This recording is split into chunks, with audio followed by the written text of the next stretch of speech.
ಉಪ್ಪಿನ ಡಬ್ಬದ ಪಕ್ಕ ಈ ಒಂದು ವಸ್ತು ಇದ್ದರೆ ಹಿಂದೆ ತೆಗೆದು ಬಿಡಿ. ಇದರಿಂದಲೇ ನಿಮ್ಮ ಮನೆಯಲ್ಲಿ ಹಣ ನಿಲ್ಲೋದಿಲ್ಲ. ಅಡುಗೆ ಮನೆಯಲ್ಲಿ ಈ 4 ತಪ್ಪುಗಳು ನಡೆದರೆ ಲಕ್ಷ್ಮೀ ದೇವಿಯು ಒಂದು ಕ್ಷಣವೂ ಮನೆಯಲ್ಲಿರೋದಿಲ್ಲ. ಉಪ್ಪಿನ ವಿಷಯದಲ್ಲಿ ಮಾಡಬಾರದ ತಪ್ಪುಗಳೇನು? ಸ್ತ್ರೀಯರು ಅಡುಗೆ ಮಾಡುವಾಗ ಯಾವ ತಪ್ಪು ಮಾಡಿದರೆ ಬಡತನ ಬೆನ್ನಟ್ಟುತ್ತೆ ಎಂದು ಇವತ್ತಿನ ವಿಡಿಯೋದಲ್ಲಿ ತಿಳಿಯೋಣ.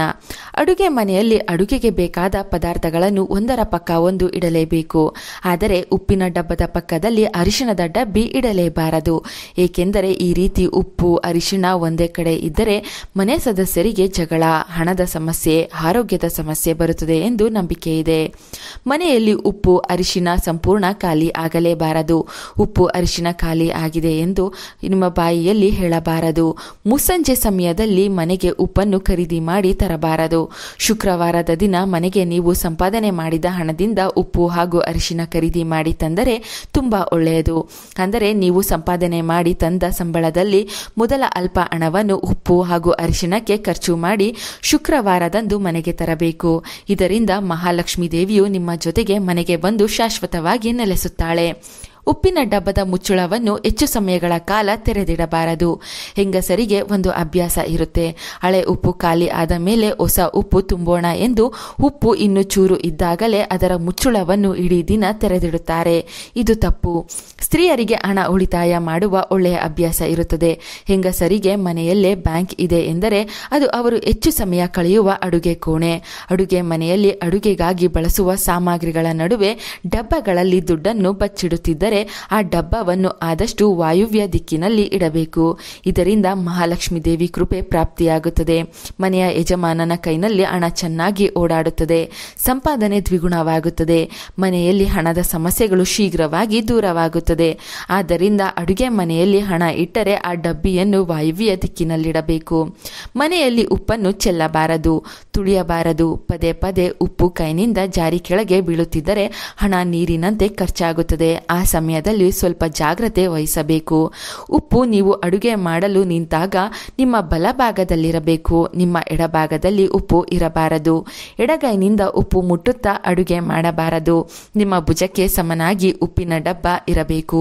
ನಿಮಗಿಂತಲೂ ಎತ್ತರಕ್ಕೆ ಅಥವಾ ನಿಮಗಿಂತಲೂ ಕೆಳಗೆ ಉಪ್ಪಿನ ಡಬ್ಬ ಇರಬಾರದು. ತಲೆಯ ಕೂದಲನ್ನು ಬಿಟ್ಟುಕೊಂಡು ಅಡುಗೆ ಮನೆಗೆ ಪ್ರವೇಶವನ್ನು ಮಾಡಬಾರದು ಹಾಗೂ ಅಡುಗೆಯನ್ನು ತಯಾರು ಮಾಡಬಾರದು. ಇದರಿಂದ ನಕಾರಾತ್ಮಕ ಶಕ್ತಿಗಳು ಹೆಚ್ಚಾಗುತ್ತದೆ.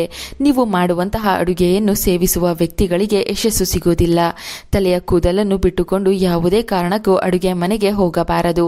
ಈ ಒಂದು ನಿಯಮವನ್ನು ಮನೆಯಲ್ಲಿ ಪ್ರತಿಯೊಬ್ಬ ಹೆಂಗಸರು ಪಾಲಿಸಬೇಕು. ಜೀವನದಲ್ಲಿ ನಿಮಗೆ ಎಷ್ಟೇ ಕಷ್ಟಗಳಿದ್ದರೂ ನೋವಿದ್ದರೂ ಮನೆಯ ಹೆಣ್ಣು ಮಕ್ಕಳು ಅಡುಗೆ ಮನೆಯಲ್ಲಿ ಕುಳಿತುಕೊಂಡು ಕಣ್ಣೀರು ಹಾಕಬಾರದು. ಹೀಗೆ ಮಾಡಿದರೆ ಕಷ್ಟಗಳು ಹೆಚ್ಚುತ್ತದೆ. ನಿಮ್ಮಿಂದ ಮನೆಯಲ್ಲಿರುವವರೆಲ್ಲರಿಗೂ ಅನಾರೋಗ್ಯ ಸಮಸ್ಯೆಗಳು ಉಂಟಾಗುತ್ತದೆ. ಮನೆಯ ಯಜಮಾನಿ ನಗುತ್ತಾ ಇದ್ದರೆ ಸುತ್ತಮುತ್ತ ಇದ್ದವರಿಗೂ ಶುಭ ಫಲ ಸಿಗುತ್ತದೆ. ಅದು ಬಿಟ್ಟು ಮನೆಯಲ್ಲಿ ಹೆಣ್ಣು ಮಕ್ಕಳು ಅಡುಗೆ ಕೋಣೆಯಲ್ಲಿ ಕಣ್ಣೀರಾಕಿದರೆ ಮನೆಗೆ ಕಷ್ಟಗಳು ತಪ್ಪಿದ್ದಲ್ಲ. ಯಾವ ರಂಗದಲ್ಲೂ ಯಶಸ್ಸು ಅನ್ನೋದೇ ಸಿಗೋದಿಲ್ಲ. ಒಂದು ವೇಳೆ ನೀವು ಕಣ್ಣೀರನ್ನ ಹಾಕಿಕೊಂಡು ಅಡುಗೆ ಬಡಿಸಿದರೆ ಕಷ್ಟಗಳು ತಪ್ಪುವುದಿಲ್ಲ. ಲಕ್ಷ್ಮೀದೇವಿ ಅನ್ನಪೂರ್ಣೇಶ್ವರಿ ದೇವಿಯ ಕೋಪಕ್ಕೆ ಗುರಿಯಾಗುತ್ತೀರಾ. ಮನೆಯಲ್ಲಿ ಇರುವ ಪ್ರತಿಯೊಬ್ಬರ ಮೇಲೆ ಇದು ಪರಿಣಾಮ ಬೀರುತ್ತದೆ. ಯಾವ ಕೆಲಸ ಮಾಡಿದರೂ ನಷ್ಟಗಳು ಸಂಭವಿಸುತ್ತದೆ. ಅಡುಗೆ ಕೋಣೆಯಲ್ಲಿ ನೀವು ಅಡುಗೆ ಮಾಡಿದ ನಂತರ ಪಾತ್ರೆಯಲ್ಲಿ ಇರುವ ಆಹಾರ ಪದಾರ್ಥಗಳು ಖಾಲಿಯಾದ ಮೇಲೆ ಯಾವುದೇ ಕಾರಣಕ್ಕೂ ಖಾಲಿ ಪಾತ್ರೆಗಳನ್ನು ಗ್ಯಾಸ್ ಸ್ಟವ್ ಮೇಲೆ ಹಾಗೆಯೇ ಇಡುವುದಕ್ಕೆ ಹೋಗಬಾರದು. ಹೀಗೆ ಮಾಡಿದರೆ ಲಕ್ಷ್ಮೀ ದೇವಿಯ ಅನುಗ್ರಹ ಜೊತೆಗೆ ಅನ್ನಪೂರ್ಣ ದೇವಿಯ ಆಶೀರ್ವಾದ ಕಡಿಮೆಯಾಗುತ್ತಾ ಹೋಗುತ್ತದೆ. ಬೆಳಗಿನ ಸಮಯದಲ್ಲಿ ಹೆಣ್ಣು ಮಕ್ಕಳು ಅಡುಗೆ ಮನೆ ಪ್ರವೇಶ ಮಾಡುವ ಮೊದಲು ಸ್ನಾನವನ್ನು ಮಾಡಿರಬೇಕು. ಸಾಮಾನ್ಯವಾಗಿ ಎಲ್ಲರೂ ಸ್ನಾನವನ್ನು ಮಾಡದೆ ಅಡುಗೆ ಕೋಣೆಗೆ ಪ್ರವೇಶವನ್ನು ಮಾಡುತ್ತಾರೆ. ಒಂದು ವೇಳೆ ಸ್ನಾನವನ್ನು ಮಾಡುವುದಕ್ಕೆ ಆಗೋದಿದ್ದರೆ ಕೈಕಾಲು ಮುಖವನ್ನು ತೊಳೆದುಕೊಂಡು ದೇವರಿಗೆ ನಮಸ್ಕಾರ ಮಾಡಿ ಅಡುಗೆ ಕೋಣೆಗೆ ಪ್ರವೇಶ ಮಾಡಬೇಕು. ಪ್ರತಿದಿನ ಮನೆಯಲ್ಲಿ ಹಾಲು ಕಾಯಿಸುವಾಗ ಶಿವಾಯ ನಮಃ ಎಂದು ಹೇಳಿಕೊಳ್ಳಿ. ಇದರಿಂದ ಶಿವ, ಪಾರ್ವತಿ ಹಾಗೂ ಮಹಾಲಕ್ಷ್ಮಿ ಅಮ್ಮನವರ ಅನುಗ್ರಹ ಪ್ರಾಪ್ತಿಯಾಗುತ್ತದೆ. ಆ ದಿನವೆಲ್ಲ ಸಂತಸ, ಶುಭಯೋಗಗಳು ಮನೆ ಮಂದಿಗೆಲ್ಲ ಪ್ರಾಪ್ತಿಯಾಗುತ್ತದೆ. ದೇವಸ್ಥಾನಗಳಲ್ಲಿ ಗರ್ಭಗುಡಿ ಹೇಗೆ ಮುಖ್ಯವೋ ಮನೆಯಲ್ಲಿ ಅಡುಗೆ ಮನೆ ಅಷ್ಟೇ ಮುಖ್ಯ. ಹಾಗಾಗಿ ಅಡುಗೆ ಮನೆ ವಿಷಯದಲ್ಲಿ, ಉಪ್ಪಿನ ವಿಷಯದಲ್ಲಿ ಈ ಸಣ್ಣ ಸಣ್ಣ ಬದಲಾವಣೆಗಳನ್ನು ಮಾಡಿಕೊಳ್ಳಿ. ಈ ಮಾಹಿತಿ ನಿಮಗೆ ಇಷ್ಟವಾದರೆ ಪ್ರೀತಿಯಿಂದ ಈ ವಿಡಿಯೋಗೆ ಒಂದು ಲೈಕ್ ಕೊಟ್ಟು ನಮ್ಮ ಚಂದನ ಲೋಕ ಯೂಟ್ಯೂಬ್ ಹಾಗೂ ಫೇಸ್ಬುಕ್ ಪೇಜನ್ನು ಫಾಲೋ ಮಾಡಿ. Thank you.